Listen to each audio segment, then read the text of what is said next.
Gender Studies Issues. Module 1. Capitalism and Consent. Welcome. Peace, brothers and sisters. Consent is unethical, because it justifies a regime of exploitation. And also because philosophically, it is unreal. Consent is overdetermined. But one of its functions is to maintain the discourses initiated by the capitalist class. It sets the rules and makes all the opening moves. Consent means compliance. Consent means submit. Once you consent, give your word, or sign it, the man owns you. You cannot change your mind with bankers or businessmen. Once you're in the gang, you cannot just leave. For someone who takes consent as given, relations outside that assumption are off limits. That's how patriarchy works. Patriarchy is a broken down jalopy hulk that doesn't move unless you agree to push it. Non-resistance is consent. Jesus died so that all this debt to the Father would be cancelled. Jesus died so that copyright piracy would never be a crime. Jesus was a radical anarcho-feminist. Think of what Jesus meant at 1 John 3:18. Little children, we must stop expressing love merely by our words and manner of speech. We must love also in action and in truth. The innocence of children myth is at the expense of the war and genocide that pays for it. Children are innocent, so that fathers were parties, and slaughter are justified. The more horrific his war crimes, the more innocent his children must be. Patriarchy hurts everyone. All of its tortured creations. Man, woman, and child. Law exists to maintain capitalist inequalities. The differential flows between zones of high and low pressure are the drive engine of the cybernetic superstructure. Businessmen make contracts. Bankers get agreement first. But when she withdraws consent, changes her mind later, they hold her to her word. That's rape. When supposed obligations, like debt, or like sex, are imposed on someone by force, that's rape. And when something or sex is withheld from someone by force, that's also rape. Rape is rape. And statutory rape law is also rape. The man is a control freak. He must be the governor of all production, reproduction, and anti-production. Some argue consent ideology is a negative liberty, a freedom from, a protection against exploitation. Slavoj Žižek, the Elvis of philosophy, calls pedophilia taboo a catch-22 of liberalism. In Living in the End Times he wrote, take child sexuality, for example. One could argue that its criminalization is an unwarranted discrimination. But one could also argue that children should be protected from sexual molestation from adults. It is thus for necessary structural reasons that the fight against discrimination is an endless process, which interminably postpones its final point. Namely, a society freed of all moral prejudices. Paternalism is a form of patriarchy. And love is not a business contract. For example, in 1977, the French Penal Code was being reformed. Many top academics joined to petition for abolition of age of consent laws. Among them was Foucault. When interviewed he said, this notion of consent is a trap in any case. What is sure, is that the legal form of an intersexual consent is nonsense. No one signs a contract before making love.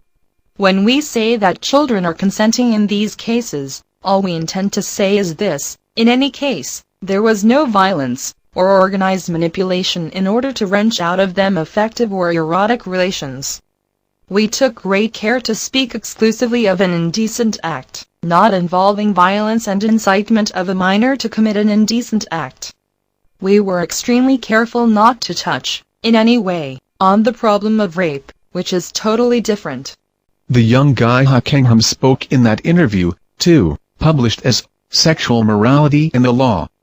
Hockenham was one of the first queer theorists, writing at a time before the homosexual war machine and the pedophile agenda differentiated. His schizoanalytic work, Homosexual Desire, uses the French term, pédé, because he was mostly thinking of age-discrepant relationships. There are ideological analogies with the communist-anarchist division.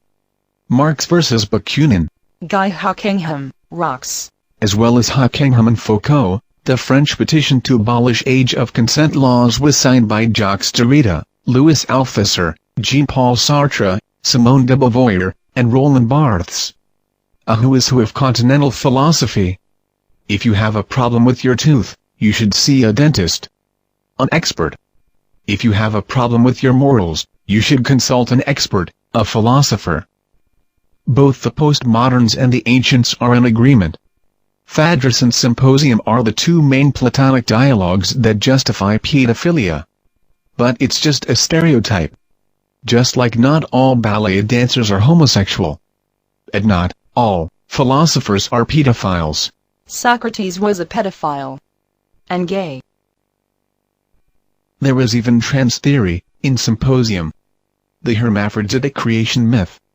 Socrates used a philosophical method called elenchus. Elenctic method means dialectical, open discussion. But the enemies of freedom use syllogisms. Syllogisms are statements like A is B. B is C. Therefore A is C. But they're actually fallacies. Appeal to logic. Syllogisms were finally disproved by Francis Bacon in the 17th century. But the word has been slow to get out. The enemies of the free love movement use a syllogism. Sex without consent is rape. Children cannot consent. Therefore, sex with children is rape. This is a fallacy. Because, consent is not necessary or sufficient to define a good deed. For example, consent is not required to assist an unconscious person, and, conversely, the consent of pistol duelists doesn't make it alright. Therefore, if someone consents or not, can or cannot, does not make something right or wrong. Children is an overgeneralization. Infants and toddlers cannot consent to anything. They must always trust to the good intentions of others. Whereas, children from about age 9. According to philosopher Jean Piaget's research in developmental psychology, can make rational decisions. If given accurate information. Not Santa Claus lies. Maybe it's the sex. Isn't it always? Is sex more important than life and death decisions? Major tools for evaluating children's ability to consent, in the medical legal area, in Anglo countries, are the Gillick Competence Test, and the Fraser Guidelines. Gillick is concerned with making important medical decisions. Heart transplants, etc. on one's own. Gillick v. West Norfolk and Wisbech Area Health Authority, decision reads a child who is deemed Gillick competent, if he or she fully understood the medical treatment that is proposed. In the Fraser Guidelines, concerning issuance of contraception, it reads, the young person will understand the professional's advice. In neither case is a specific age given. Gillick and Fraser make it clear that children can make decisions that require informed consent for serious matters. Cool. The morals of infant and toddler sexuality seem similar to zoophilia and bestiality? Except that frogs don't really grow up to be princes. Earth. Plants. Animals. Children. Adults. This order of things is a pharaonic fallacy. Watch for it. Similarly, victimless crime analogies go wrong when they compare this issue to drugs decriminalization. Children are not plants. Animals. Humans. Machines. Alan Turing's imitation game was originally a Turing test of man and woman. Later, human and machine. Turing found a man is a woman in a man's body, and a woman is a man in a woman's body. A test of Turing child sexuality was carried out by Chris Hansen's To Catch a Predator on NBC. Perps were convinced that perverted just as adult actors were really children, proving that adult and child sexuality are indistinguishable. Good ideas. This is the end of Module 1. Capitalism and Consent. Peace, brothers and sisters.